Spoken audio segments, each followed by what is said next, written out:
estar observando versos 1 al 6 del capítulo 2 de la primera epístola del apóstol San Juan. Cuando lo tenga, me da un amén para poder dar inicio a la lectura. Y dice la escritura así: hijitos míos, estas cosas os escribo para que no pequéis. Y si alguno hubiere pecado, abogado tenemos para con el Padre, a Jesucristo el justo. Y Él es la propiciación de nuestros pecados, y no solamente por los nuestros, sino también por los de todo el mundo. Y en esto sabemos que nosotros le conocemos si guardamos sus mandamientos. El que dice, yo le conozco y no guarda sus mandamientos, el tal es mentiroso y la verdad no está en él. Pero el que guarda su palabra, en este verdaderamente el amor de Dios se ha perfeccionado. Por esto sabemos que estamos en él. El que dice que permanece en él, debe de andar como él anduvo. Amén. Entonces, estamos en en la primera epístola de San Juan, primera carta de San Juan, capítulo 2, y vamos a estar observando versículos del 1 al 6. Y para tener un poquito de contexto de lo que Juan nos ha estado hablando, hemos estado estudiando el capítulo 1, ya lo terminamos y vimos que en el capítulo 1 Juan le escribe a las iglesias que están fuera de Jerusalén, están en Asia Menor. Y estas iglesias, pues de estas iglesias salieron falsos maestros, falsos creyentes, personas que se decían cristianas, pero que en realidad no eran cristianas, ¿sí? Y lo más triste es de que estas iglesias estaban siendo dirigidas por estas personas que decían amar a Dios, pero que su vida daba testimonio de todo lo contrario, ¿sí? No andaban en la luz. Juan nos dijo en su primer capítulo que Dios es luz y no hay cero tinieblas en él. No existen las tinieblas en Dios porque esa no es su naturaleza. Y si nosotros somos hijos de Dios, pues esa luz, esa naturaleza de Dios pura y santa debe de resplandecer en nuestra vida. Pero en estas congregaciones, en estas iglesias, había líderes, pastores, gente que dirigía la iglesia que no manifestaba la luz de Dios, que no manifestaba la santidad del Señor, que habían introducido enseñanzas equivocadas. Y entonces estos hermanos estaban como tristes, angustiados, confundidos, porque estos líderes, a pesar de que habían metido enseñanzas falsas, se habían ido de estas iglesias. Entonces Juan escribe esta carta para darles seguridad, la seguridad que nosotros tenemos en Cristo Jesús, ¿sí? Y Juan estuvo diciendo cosas como en el verso 4, en el verso 5, en el capítulo 1, en el verso 5, dice, este es el mensaje que hemos oído de él, refiriéndose del mensaje que ellos escucharon directamente de Jesús, y es el que mismo que nos anuncian, Dios es luz y no hay ningunas tinieblas en él. Si decimos que tenemos comunión con él y andamos en tinieblas, mentimos y no practicamos la verdad. No podemos decir que andamos en la luz y nuestra vida dar un testimonio equivocado de esa santidad de Dios. No podemos decir yo voy a la iglesia, amo a Dios, yo diezmo, yo ofrendo, yo oro, pero en mi casa soy todo lo contrario. En mi trabajo soy todo lo contrario. Entonces esa luz de Dios, esa santidad de Dios, no está en mí. Yo me engaño a mí mismo. Entonces Juan está escribiendo acerca de esos falsos maestros que se habían metido a estas iglesias y les está diciendo, estos no tienen la luz, la santidad, la pureza del Señor, porque su vida práctica demuestra todo lo contrario, ¿sí?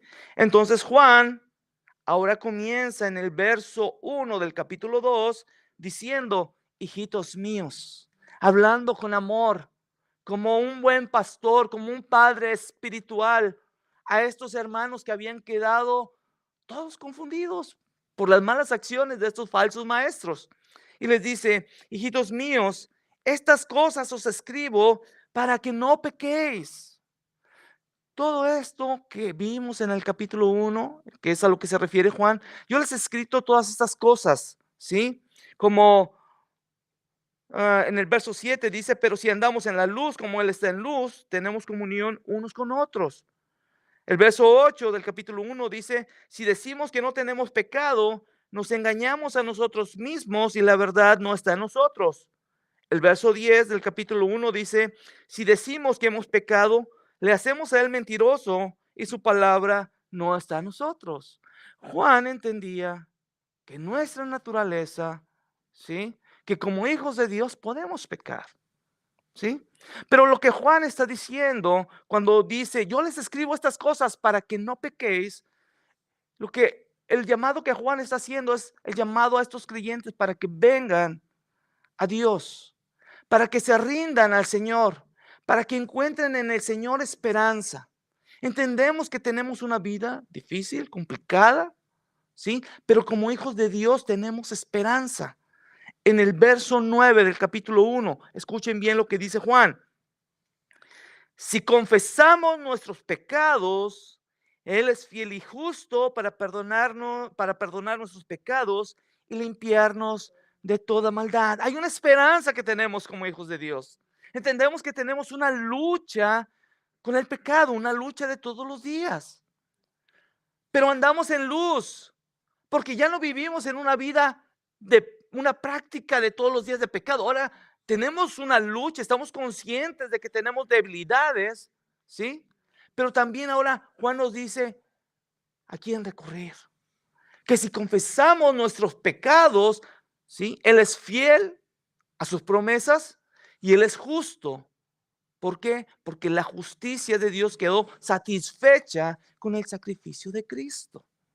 Y ahora el Señor nos ve a través del sacrificio de su Hijo. Él ya pagó el precio por tu pecado y por mi pecado. Y cuando venimos a Él diciéndole, Señor, yo batallo con esta debilidad, yo batallo con este pecado, el Señor es justo para perdonarnos y limpiarnos y transformarnos y llevarnos una vida nueva de toda maldad. ¿Sí? Y ahora Juan en este primer verso dice, hijitos míos, os escribo estas cosas para que no pequéis, para que vengan a Dios, para que encuentren en el Señor esperanza. Y continúa, y si alguno hubiere pecado, abogado tenemos para con el Padre, a Jesucristo el justo. ¿Sí? Y aquí hay algo muy interesante en estas palabras de Juan. ¿Sí? Dice, y si alguno hubiere pecado, ¿sí? Y esto es lo importante, porque Juan no está hablando de una práctica de pecado. Dice, si alguno hubiere pecado, si eventualmente, si inconscientemente, si de una forma no deliberada, no consciente, no intencional, has pecado, tenemos un abogado. Tenemos un abogado. Eso es maravilloso, hermanos, porque usted y yo batallamos con el pecado. En este cuerpo todavía hay un remanente de pecado, ¿sí? Nuestro corazón y nuestra esencia espiritual ha sido cambiada, transformada por Dios, hemos nacido de nuevo, ¿sí? Pero el cuerpo, la carne, todavía hay remanente de pecado que nos quiere llevar a pecar. Y eventualmente podemos caer en pecado, ¿sí? Pero ya no de una forma consciente, ya no soy esa persona que practica el pecado, ¿sí? Como antes cuando no conocía del Señor, que si alguien me la hacía, me la paga. Y yo no descansaba hasta y pensaba de día y de noche, ¿cómo se la voy a cobrar? ¿Cómo se la voy a cobrar? Eso es una práctica de pecado. Ahora ya no, ahora cuando el Señor ya te ha cambiado, te ha transformado, ¿sí? Cuando alguien viene, te lastima, te duele. Y quizá hay un impulso de venganza, pero venimos al Señor. Y el Señor dice, la venganza es mía, yo daré el pago justo. Y uno dice, Señor, encomiendo mi causa a ti, tú te encargarás de esta situación. Es diferente, ¿sí? Es diferente.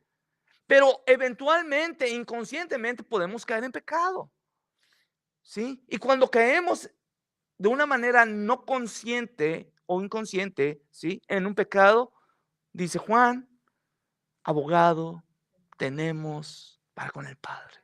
Y eso es maravilloso, porque tenemos un abogado. ¿Y qué es un abogado? Es alguien que habla por ti delante del juez.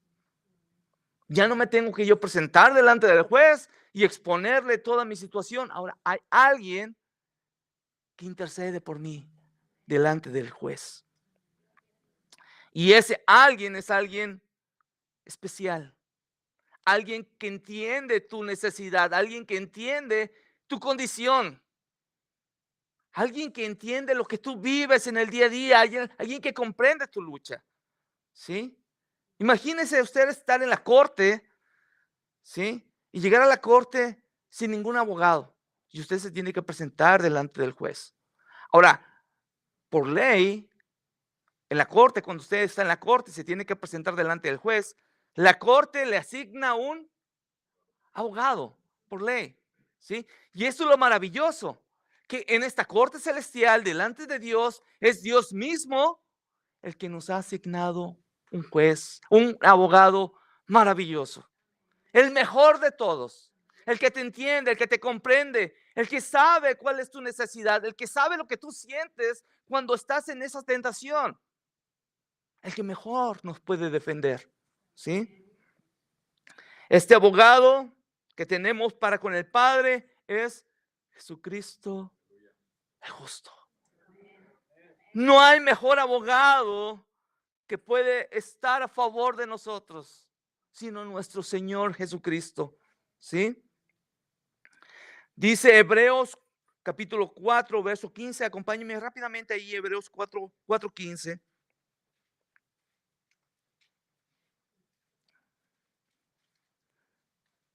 Es importante este versículo y grábeselo en su corazón. Hebreos 4:15 dice, porque no tenemos un sumo sacerdote que no pueda compadecerse de nuestras debilidades, sino uno que fue tentado en todo, según nuestra semejanza, pero sin pecado. Tenemos el mejor abogado, el que se puede compadecer de nuestras debilidades, el que te entiende, el que sabe cuando tú estás en tu momento más bajo de debilidad, el que te entiende cuando tú estás en ese momento de tentación, el que entiende lo que está pasando en tu carne, porque él experimentó lo mismo que tú y que yo experimentamos, pero sin pecado. Mejor abogado no podemos tener para con el Padre. Por eso Juan nos dice, hijitos míos, estas cosas os escribo para que no pequéis. Y si alguno hubiere pecado, abogado tenemos para con el Padre, a Jesucristo el justo. El justo, el que vivió la vida recta, el que vivió la obediencia perfecta, lo que tú y yo no podíamos hacer delante de Dios, Cristo lo vivió. Por eso Él es nuestro mejor abogado. Es nuestro mejor abogado. Y en el verso 2 nos va a explicar el por qué es nuestro mejor abogado. Dice, hablando de Jesús, dice, y Él es la propiciación por nuestros pecados. Y no solamente por los nuestros, sino también por los de todo el mundo. Aquí hay algo interesante porque Juan empieza a desarrollar dos ideas importantes. La idea del sacrificio de Jesús y la del alcance del sacrificio de Cristo. ¿Sí? Vamos a considerar el primer punto que habla acerca del sacrificio de Jesús. El sacrificio propiciatorio de nuestros pecados. ¿Sí? ¿Qué significa que Cristo es la propiciación por nuestros pecados? Propiciación es apaciguar la ira de Dios, calmar la ira, pagar la ira, ¿sí? Usted y yo teníamos una deuda con Dios. Por cuanto todos pecaron, todos están destituidos de la gloria de Dios. Y la paga del pecado es muerte. Eso dice la Escritura. Usted y yo merecíamos morir. Muerte natural y muerte eterna, ¿sí? Pero hubo alguien que pagó esa deuda por ti y por mí. Hubo alguien que tomó ese lugar por ti y por mí. La cruz que merecíamos nosotros, Él, él tomó su lugar en esa cruz. ¿Sí? Propiciaciones, tomar el lugar de, pagar la deuda de. ¿Sí? Y Cristo pagó la deuda de cada uno de nosotros que tenía que ser pagada con el Padre. Porque hay que recordar que el Padre es un juez justo. La justicia de Dios se tenía que aplicar. No puede ser posible que llegara un malhechor delante del juez y que el juez lo soltara. No sería un buen juez. ¿Sí? Pero nuestro juez es un juez justo que tiene que hacer cumplir la ley. Se tiene que satisfacer el pago por la justicia, y el que satisfizo ese pago fue nuestro Señor Jesucristo, y lo hizo por ti y por mí. Por eso es nuestro mejor abogado. Por eso es nuestro mejor abogado. Él es la propiciación por nuestros pecados, dice Juan. Juan aquí le está hablando a un grupo de creyentes, ¿sí? Un grupo posiblemente de judíos. Y le está diciendo, Cristo murió por nosotros. Cristo ya pagó el precio de cada uno de tus pecados y de los míos. Pero lo más interesante es esto, pero no solamente por los nuestros, dice Juan, sino también por los de todo el mundo. Ese es el alcance que tiene el sacrificio de Cristo para todo aquel que en Él cree, ¿sí? Porque muchas veces, mucha gente puede pensar, bueno, Cristo murió por todo el mundo, por cada individuo, por cada persona que existe en el mundo. La muerte de Cristo es efectiva. No es así. La muerte de Cristo es efectiva para todo aquel que en Él cree. Amén. Que en Él cree. San Juan capítulo 3, verso 16. ¿Qué dice? Juan 3, 16.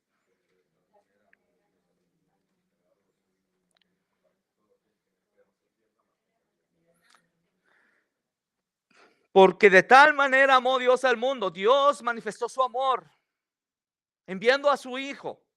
¿Sí? ¿Con qué propósito? Para que todo aquel que en Él cree no se pierda, mas tenga vida eterna. Entonces el sacrificio de Jesucristo es efectivo solamente para el que cree en Él. ¿Sí? Ahora, aquí hay que hacer una diferencia. ¿Sí? Creer es fe, todo aquel que tenga fe en Jesucristo. ¿Sí? Lo que está diciendo Juan. ¿Sí? Pero aquí hay que hacer una diferencia, porque hay una fe que es pasiva y hay una fe que es activa. ¿Sí? Y la fe pasiva quiere decir que solamente es una creencia teórica, intelectual, que no produce cambios, que no produce transformación, que no produce frutos para la gloria de Dios. Es una fe que solamente busca conocimiento sin obediencia, donde hay falta de fruto, donde no hay dependencia de Dios. Solamente si me va bien, si todo está cómodo para mí, pues estoy con el Señor. Cuando se me atraviesa uno que otro problema, voy y lo busco. Una relación sin compromisos, hermanos. Eso es una fe pasiva, religiosidad externa. ¿Sí? ¿Recuerdan lo que Juan dice en el capítulo 1? Dios es luz y no hay ninguna tinieblas en él.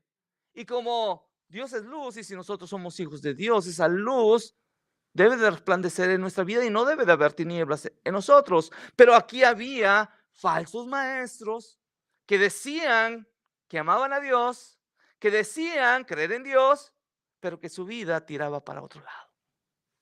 ¿Sí? Entonces, la muerte de Cristo no era efectiva en ellos. No eran cristianos, eran falsos. ¿Sí? Juan más adelante va a decir, estaban con nosotros, pero no eran de nosotros. ¿Sí?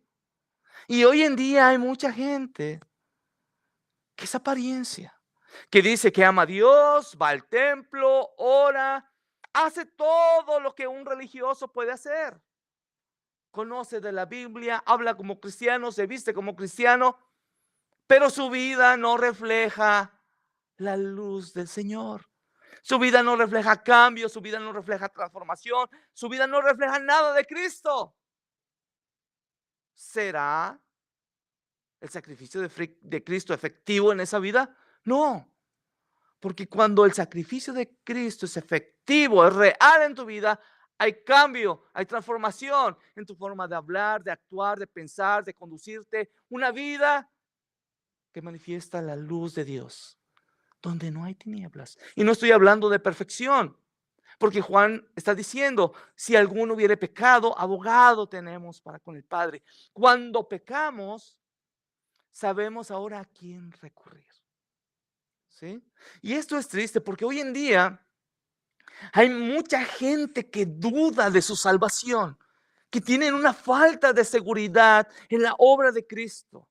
Porque muchos dicen, bueno, yo ya entregué mi vida a Cristo, pero todavía sigo fallando y sigo fallando y sigo fallando, ¿sí? Y no saben qué hacer.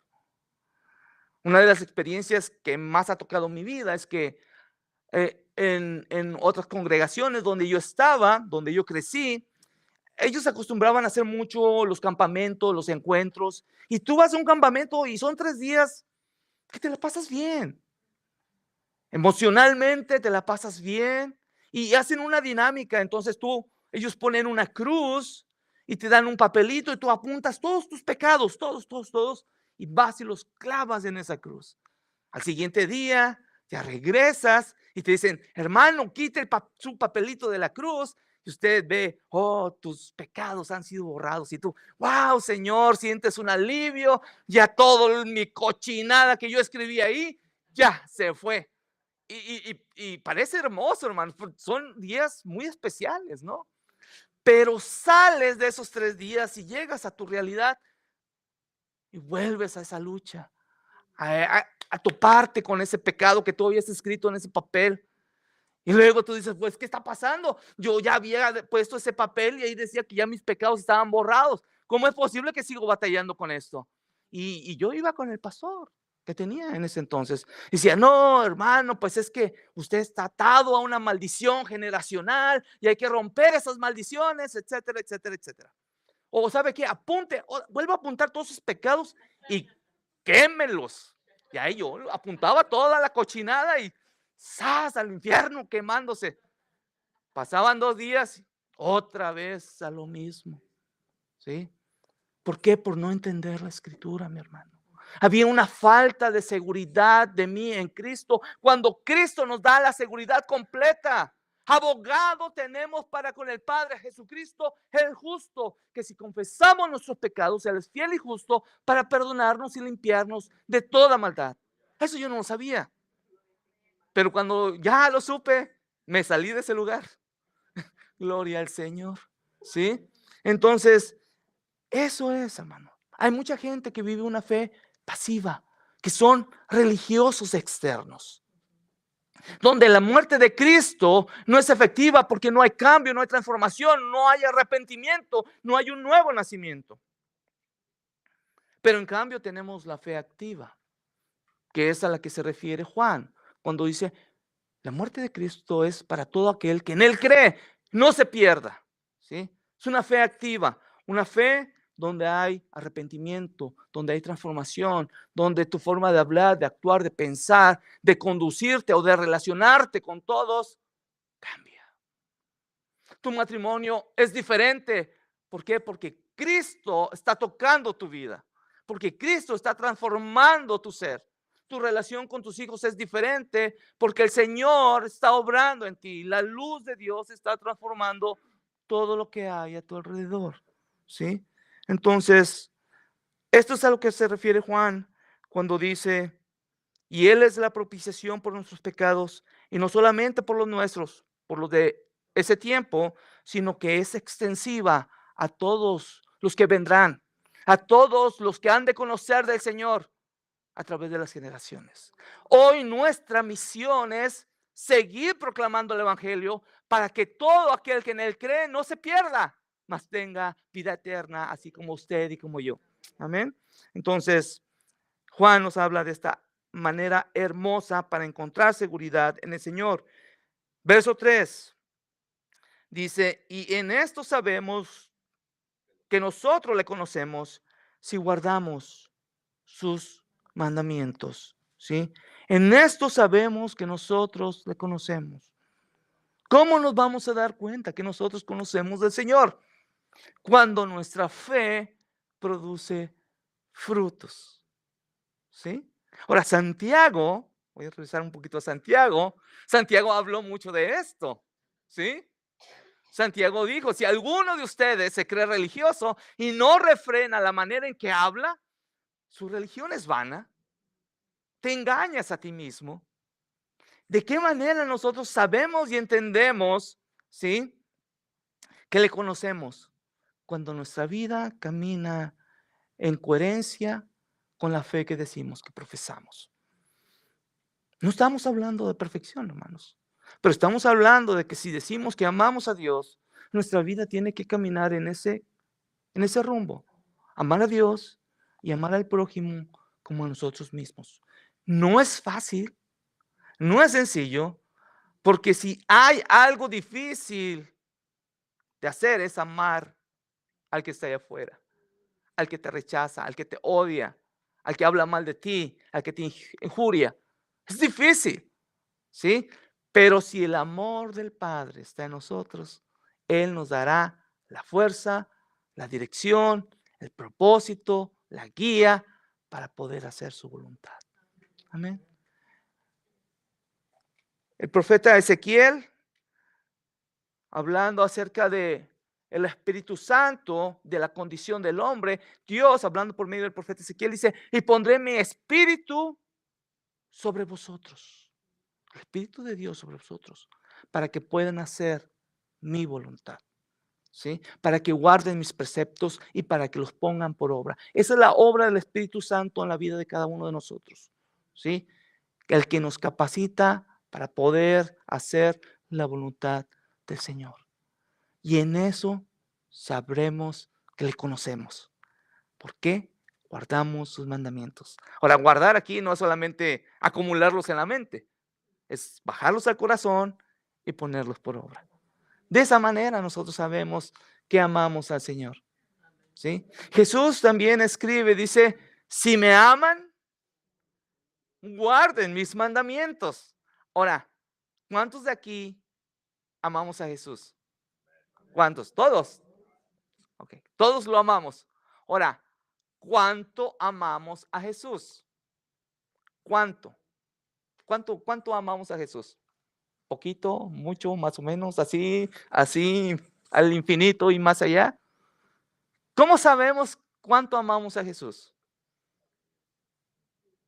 ¿Mm? A la manera que nosotros guardamos sus mandamientos, ¿sí?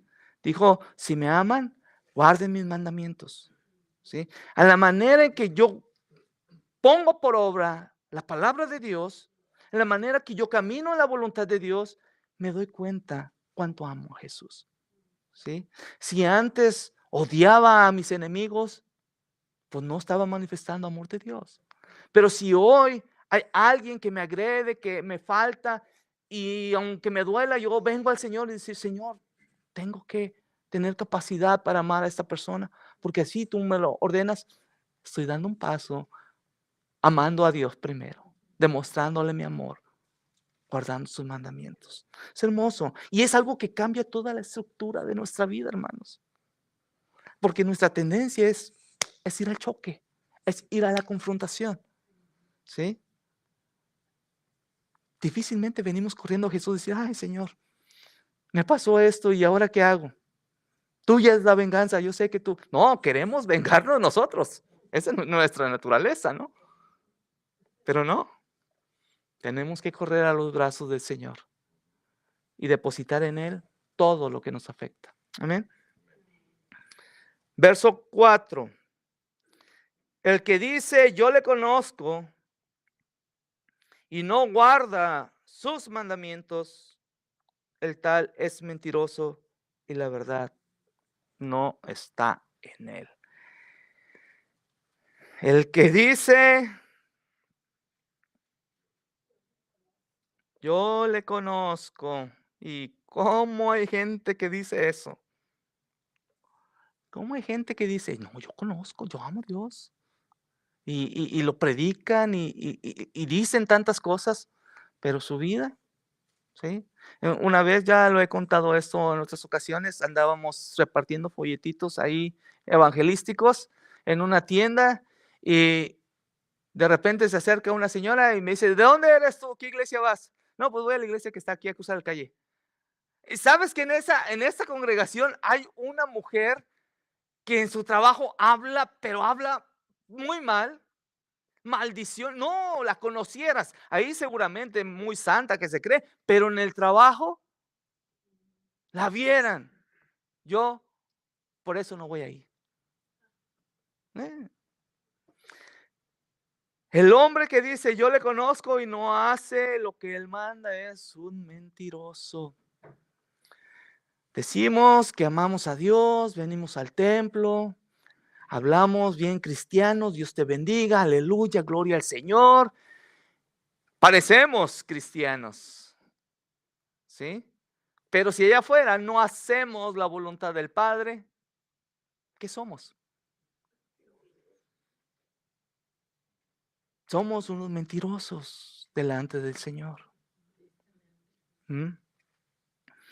Somos unos mentirosos. Ya Juan había tratado este punto en el capítulo 1. Vayamos otra vez ahí, acompáñenme al capítulo 1 de Juan. Vamos a leer el verso 6, 8 y 10. Porque Juan aquí está atacando a estos falsos maestros que decían que conocían del Señor, pero estaban haciendo cosas equivocadas. El verso 6 dice, si decimos que tenemos comunión con Él y andamos en tinieblas, mentimos y no practicamos la verdad. El verso 8 dice, si decimos que no tenemos pecado, nos engañamos a nosotros mismos y la verdad no está en nosotros. Había gente que se creía muy espiritual. Uy, hermanos que sentían que no tocaban el suelo, que andaban en las nubes, se sentían tan espirituales ellos, que decían, no, yo no tengo pecado, ¿sí? Si decimos que no tenemos pecado, nos engañamos a nosotros mismos, y la verdad no está en nosotros. Hay que entender cuál es nuestra condición. Ahora, no es el hecho de que, okey, bueno, voy a vivir una vida práctica de pecado porque, pues, al final soy pecador. No, no, no, no. Nuestra vida tiene que ir siendo cambiada, transformada, ¿sí? Que eventualmente podemos caer, sí, pero ya entendimos que tenemos un abogado para con el Padre, ¿sí? Pero no podemos decir o creernos los más espirituales de todo, ¿sí? Gente que se para en un púlpito y se cree tan espiritual, ¿sí? Y que hace sentir a los hermanos como los más pecadores, los más viles, ¿sí? Ah, pero él se siente tan espiritual en el púlpito. No, no es así. Todos somos pecadores. ¿Mm? Entonces, si decimos que no tenemos pecado, nos engañamos a nosotros mismos y la verdad no está en nosotros. Y el verso 10 dice, si decimos que no hemos pecado, le hacemos a él mentiroso y su palabra no está en nosotros. Entonces, estas son personas que viven una contradicción en su vida. Dicen ser, dicen tener fe, pero su vida muestra todo lo contrario. Camina en una dirección opuesta a su fe, ¿sí? Entonces, debemos nosotros de ser conscientes, ¿sí? De que si el Señor es luz, nosotros debemos de andar en luz y no en tinieblas. Ahora, lo más impactante o lo más hermoso de Juan es que él entiende también nuestra condición, ¿sí? De que no está llevándonos a una perfección absoluta, porque no podemos ser perfectos absolutamente, ¿sí? Sino que él conoce nuestra condición y nos da el camino a quién recurrir cuando nosotros fallamos, ¿sí? Y eso es lo más hermoso, ¿sí? El que dice yo le conozco y no hace lo que él manda es mentiroso y la verdad no está en él. No hay verdad absoluta, no hay verdad en estas personas que dicen yo amo a Dios, pero aborrezco a mi hermano, ¿sí? No puede ser posible que yo diga que yo amo a Dios y trate mal a mi esposa. No puede ser posible que yo diga que yo amo a Dios y trate mal a mis hijos. En otra ocasión, había una hermana muy dedicada a la iglesia, ¿sí? Muy dedicada, ¿sí? Y era líder de mujeres y era muy dedicada dentro de esta congregación, ¿sí? Ella tenía una hija, ¿sí? Y la hija veía cómo esta mujer era tan amable, tan amorosa con las hermanas, ¿sí? Y un día en su casa, la hija de esta mujer le dice: ¿sabes? Quiero sacar una cita contigo allá en la congregación. Una cita conmigo. ¿Por qué? ¿Por qué en la congregación? Hablemos aquí. No, porque allá en la congregación eres tan diferente de como eres aquí en la casa. Yo quiero pasar tiempo con la mujer amorosa y amable de la congregación y no con la mujer amarga que eres aquí. Qué triste, ¿no? Pero decimos que conocemos del Señor, pero mentimos porque nuestra vida se contrapone a la fe que manifestamos, ¿sí? Es duro, ¿sí? Pero es un llamado para nosotros de esforzarnos, de ser perseverantes en vivir en obediencia a Cristo. Porque hay bendición, hermanos. Hay más bendición de vivir en obediencia que vivir en desobediencia. Porque sabemos que si fallamos, podemos recurrir a nuestro abogado que tenemos para con el Padre, ¿sí? Verso 5 dice: pero el que guarda su palabra, en este verdaderamente el amor de Dios se ha perfeccionado. Por eso sabemos que estamos en él. Pero el que guarda su palabra, el que la pone por obra, el que actúa, el que dice: yo conozco del Señor y mi vida impacta la vida de los que están alrededor mío en ese mismo sentido. Yo digo que amo a Dios y ese mismo amor lo reflejo con todos los que están a mi alrededor, empezando con mi núcleo más cercano, que es mi familia. Después ahí hacia el trabajo.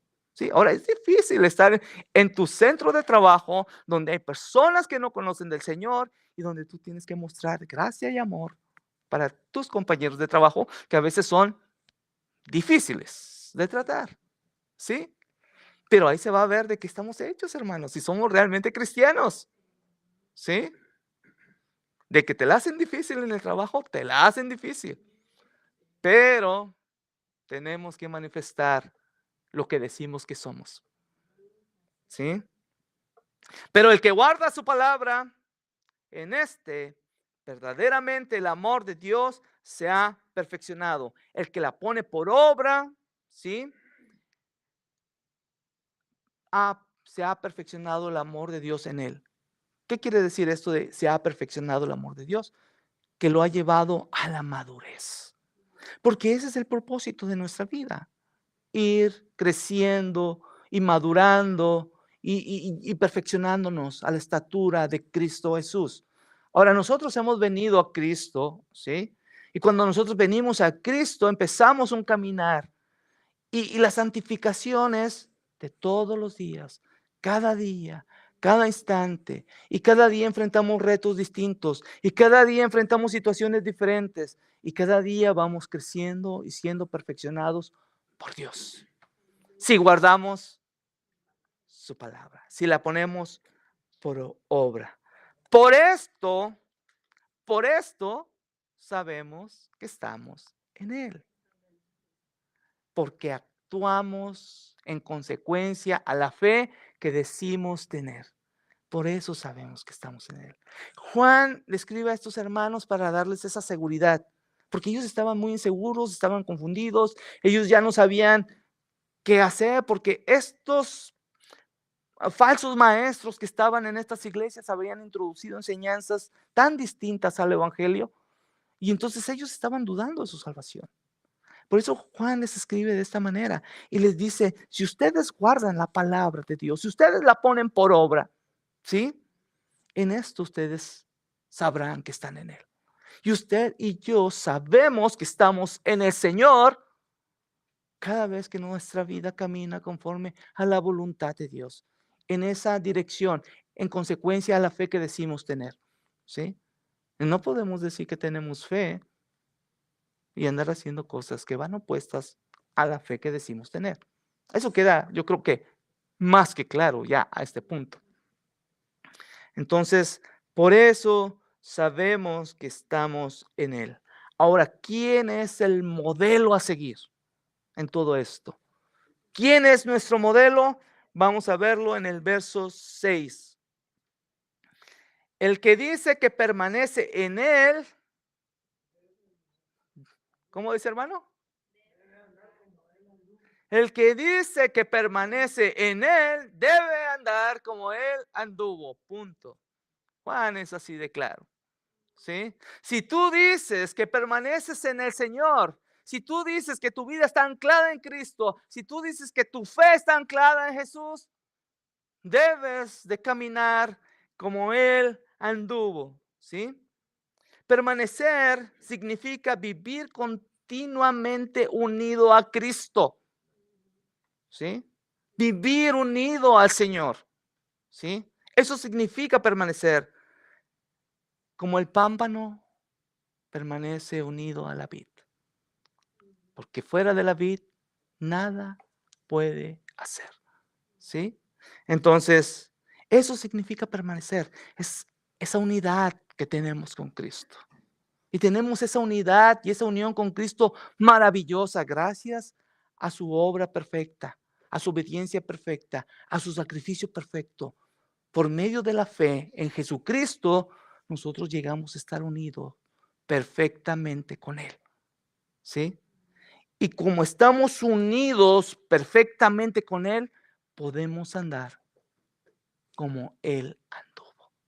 Porque si no estamos unidos a Él, no podríamos, por nuestras propias fuerzas, no podemos cambiar, no podemos ser distintos. Quizá por algún tiempo puede haber un cambio moral en nosotros, pero no un cambio desde nuestro interior. Pero cuando permanecemos unidos a la vida verdadera, el cambio es radical, total y permanente. Ahí es a donde el Señor nos quiere llevar, a una vida totalmente distinta, opuesta a la que teníamos.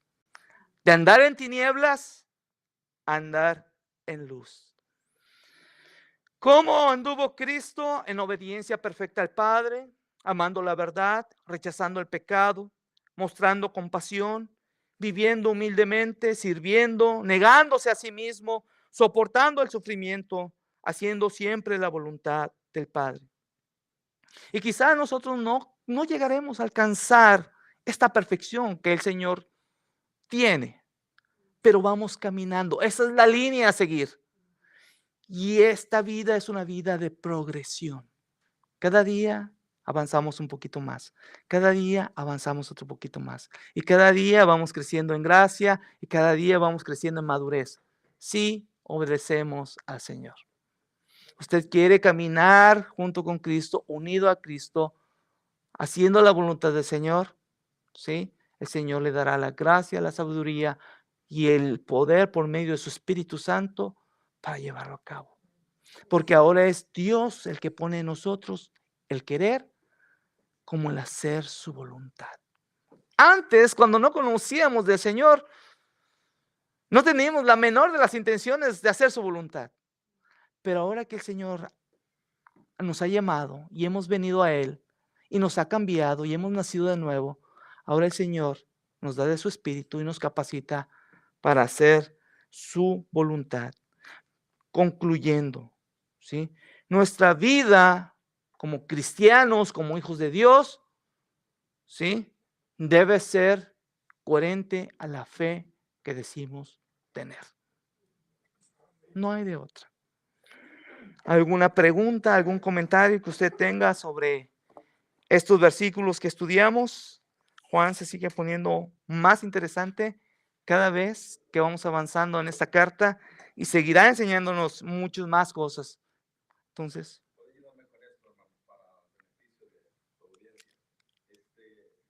humanamente nosotros, las personas, debemos de conocer nuestros derechos para poder andar en la vida con toda esta injusticias y cosas que hay, ¿verdad? ¿Qué de aquellos creyentes que no conocen sus derechos, espiritualmente hablando. Ah, Me refiero al versículo con el que comenzó. ¿Qué de aquellos que no saben que tienen un abogado? ¿Qué de aquellos que no saben que cuando pecan no terminó, no hay condenación? Dice Pablo que no hay condenación para los que están en Cristo. Aún cuando pecaron, sí, aún cuando pecaron. Pero ¿qué de aquellos que no conocen sus derechos? ¿Por qué? Mejor dicho, ¿por qué no conocen sus derechos? ¿Por qué no conocen sus derechos? Porque no han venido a la Escritura. Porque no han venido al conocimiento del Señor. Porque se han enredado con falsos maestros, con falsas enseñanzas, con falsas doctrinas. ¿Sí? Y yo estuve mucho tiempo en congregaciones así. ¿Sí? Donde te decían, haz esto, apunta a esto, o te decían, no, son maldiciones generacionales, porque no conocía la Escritura. ¿Sí? Pero cuando vienes a la Escritura, dice que es como una antorcha. La Escritura es como una antorcha, dice Pedro, que alumbra en medio de la oscuridad. Nos da entendimiento, nos da claridad, nos da luz. ¿Sí? Y entonces podemos entender lo que el Señor quiere para nuestras vidas. ¿Sí? Estos hermanos estaban en una gran confusión y Juan tuvo que escribir esta carta, ¿sí? Para ponerlos en el camino correcto, para enseñarles el evangelio. Yo creo que lo que se necesita es predicar el evangelio, ¿sí? Porque a falta de la predicación del evangelio caemos en muchos errores, ¿sí? Hay promesas para nosotros, Ujú. hay beneficios para nosotros, pero tenemos que conocerlos, de Sí. lo contrario no pueden ser efectivos. La Biblia dice que no hay condenación para nosotros. Y usted habló acerca de personas que están dudando de su salvación, porque están evaluando la salvación a través de lo que hacen. Y Ujú. todo lo que hacen, dice un predicador, si nosotros fuéramos salvos por lo que hacemos, no tendríamos ninguna oportunidad de ser salvos. O si nosotros perdiéramos la salvación por lo que no hacemos o hacemos, no tendríamos ninguna oportunidad de recuperarlo. Pero eso es la gracia. La gracia es que nosotros no merecíamos lo que recibimos, que fue la Sí. gracia, que fue el amor de Dios. Entonces, la exhortación es, hay que alimentarnos, hay que leer, hay que conocer para poder saber qué beneficios o qué derechos tenemos en cuanto a la vida espiritual. Amén. Y desgraciadamente el pueblo muere por falta de conocimiento. Voy a hablar un poquito fuerte de la iglesia donde venimos, del hermano Mingo, mi hermana Esther y yo. Para empezar con el pastor, no tenía conocimiento, nada, nada. Y nosotros pues ya teníamos algo, si estábamos en ese lugar era por mi madre, que ahí la iglesia estaba en su casa. Entonces, la esposa del pastor, Dios mío, no, en realidad no era una iglesia, era una cueva de víboras ese lugar. Y gracias a Dios, Dios nos sacó de ahí, nos trajo a la verdad, al conocimiento, hermano. Desgraciadamente hay así, reconozco, o sea, no reconozco. Viene a mi conocimiento de que tanta confusión empezó desde un principio. Desde un principio empezó la confusión en las iglesias Ujú. por falsos maestros. Sí. Y yo creo que cada uno de nosotros ha pasado por experiencias similares y cada uno de nosotros tiene su propia experiencia. Lo bueno es que el Señor nos ha llamado al conocimiento de su palabra y le está transformándonos. Entonces, le vamos a dar gracias al Señor, vamos a orar y para despedir este estudio y así iniciar ya nuestro servicio general.